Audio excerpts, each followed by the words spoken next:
Greetings, friends and supporters. I'm here to share your weekly update with you. From December the 15th through December the 21st, we did 56 pregnancy tests and 48 ultrasounds. Yesterday, we had a very unique situation unfold here.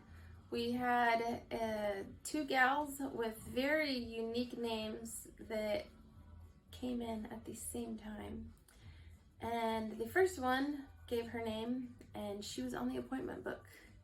And so they took her back to the counseling room, and then another gal showed up with the exact same name, and they realized that the gal in the counseling room had walked in here thinking she had an abortion appointment. So this young lady had her boyfriend here. She's been with him for a couple of years. She said she never wanted to have children, and then they agreed that she would never have kids because she didn't want them. And so she was determined to have an abortion. She went back to sonography, saw a almost 6-week baby, heard a very strong heartbeat, did not want the guy back there at all because she was really determined to go through with terminating the life of her baby.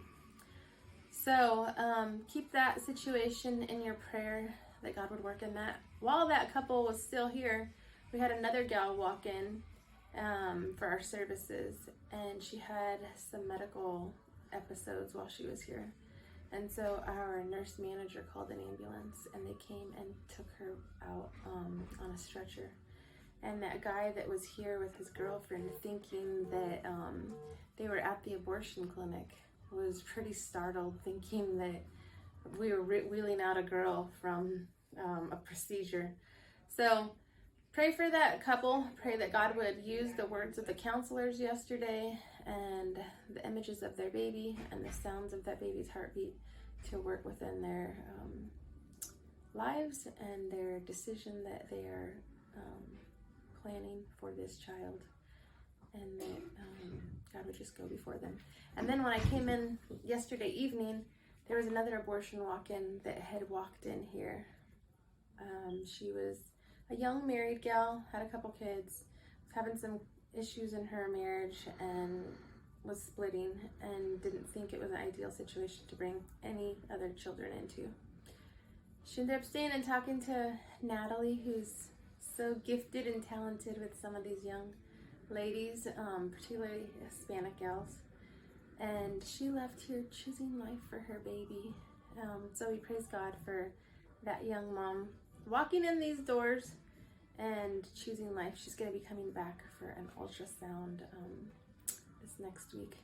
She came in after hours, so thankfully we were still here and able to talk to her. I want to wish you all a Merry Christmas on behalf of all of us here at First Choice, our staff, board, volunteers. Thank you all for your support of First Choice and making it all possible what we do here.